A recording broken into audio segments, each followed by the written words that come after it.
So, welcome to the first episode, Fantasy Hockey News by Bill. I'm Bill, fantasy hockey lover, not an extraordinaire by any means. And what I want to do is talk fantasy hockey on a YouTube page. I've been going around, haven't seen anything that really focuses on fantasy hockey specifically. Shannon, the hockey guy, he does a great job doing games, recaps, trades, and all that kind of stuff. But terms of making a fantasy hockey team better, I don't think he really covers that. I haven't really seen much, so that's the goal of this page. I'm going to do about like a year, see how it goes, see if people really enjoy it. If they do, we'll go from there. If not, like I said, we'll see how it goes. A little bit about myself, I guess. Played a little bit of AAA growing up, like when I was 12, 13. Wasn't really that good. Um, Played mostly local after the teens, early teens, and from there finished after midget, and just mostly followed hockey all the way through. Uh, how long have I been in fantasy hockey? Probably 8, 9, 10 years.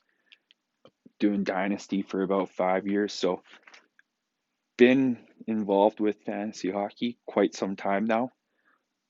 Like I said, I do not know absolutely everything, but this is more so a project that I'm undergoing and bringing you guys along with me, kind of thing.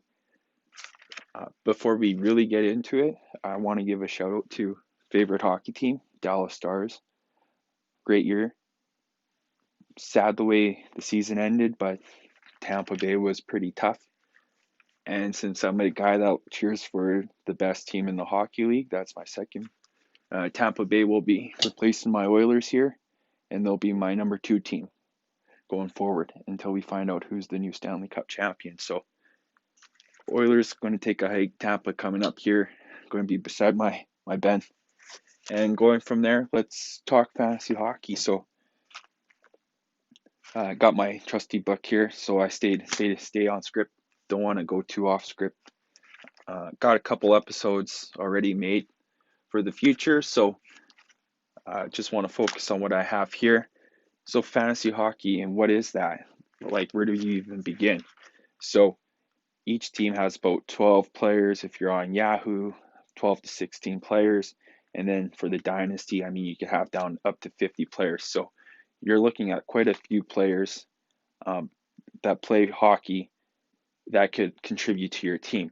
So in a whole, there was 834 players. So looking at the graph here, you had a guy named Cameron Hughes here, 0 points, but he played only one game.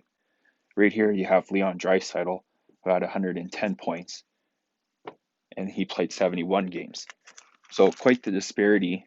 And then in here, there's 834 players total that have played a game and registered at least some minutes on the ice in the NHL.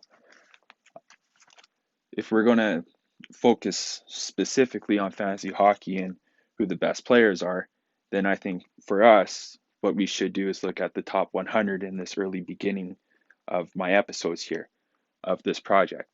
So if we look at the first 100 people or first 100 players to play in the NHL that registered the most points, it ranges from 45 points all the way to 110, which means in this area, you have 734 players who've registered 45 points or less, and then 100 players that registered 45 points or more. So really, when you're playing fantasy hockey, you're really trying to focus on getting these high-end players here that contribute the most to your team.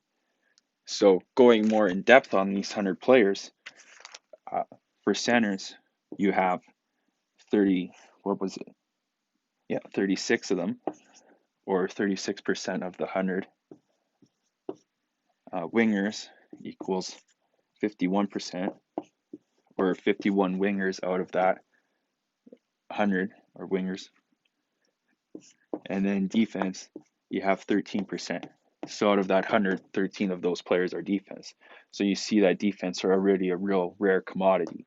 So right now I'm not going to be naming any names and stuff like that so much or be giving an analysis. It's just so much to show you that this is what we're going to be focusing on in the early videos. And so next video we're going to be looking at the top 10 scorers of the NHL. But right now I just want to show you what exactly it means to be a top 10 scorer. So right now, looking at just the top 100 players, you see that there's 36 centers, 51 wingers, and 13 defenders. So to be a defender in this that scored 45 more points, pretty rare company, as only 13 of them did it. So just taking things a step further, I broke things down just a little bit more for us here. And so if you take the graph, and here's our 41 points, 45 I should say, and goes down, and that's 110. So that's where Leon is. He was the top point getter of the 100 players that have scored points. So we'll just go top 100 point getters, just so we know what exactly we're talking about. So we got 110, then we got 100, then we got 90, 80, 70, 60, 50, and then it ends on 45. And here's Keith Yandel. There was like a 5-way tie for 45, I believe, but Yandel just won because of most shots, I believe, or most goals. Don't quote me on that. So these top 100 point getters, we only have one player here, Leon, who scored 110 points or more. He scored exactly 110 points. So that's rare company. So if you had Leon this year, you shouldn't have traded him. If you did, you probably lost out in any 1-for-1 trade and potentially 2-for-1 trades. But I'll get more into those in later episodes. Between 100 and 110, there was no players. Between 90 to 100, there was 4 players that scored this many points. Who you see here, McDavid and McKinnon.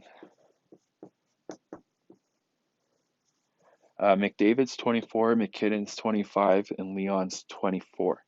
Or McDavid's 23, McKinnon's 25, and Leon's 24, I believe. So right here, what you see is a bunch of all-star players right in the prime right now. And they're producing like it. So between 80 and 90, again, there was only 4 players that have scored this much.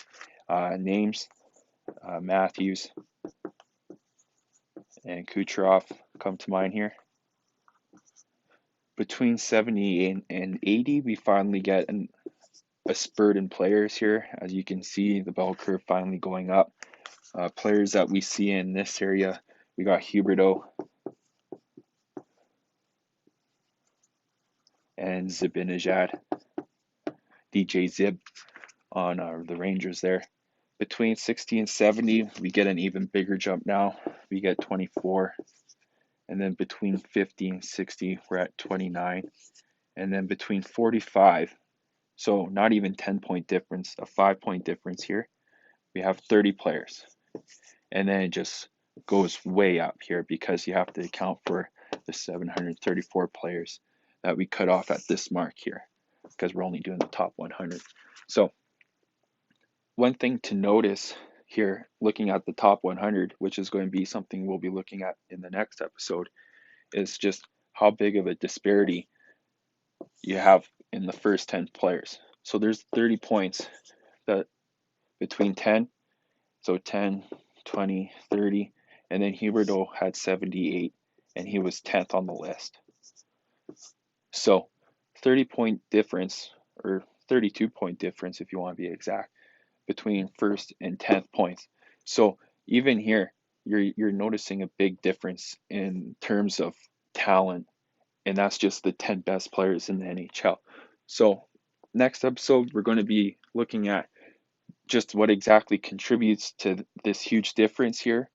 Power play points, potential line mates, stuff like that.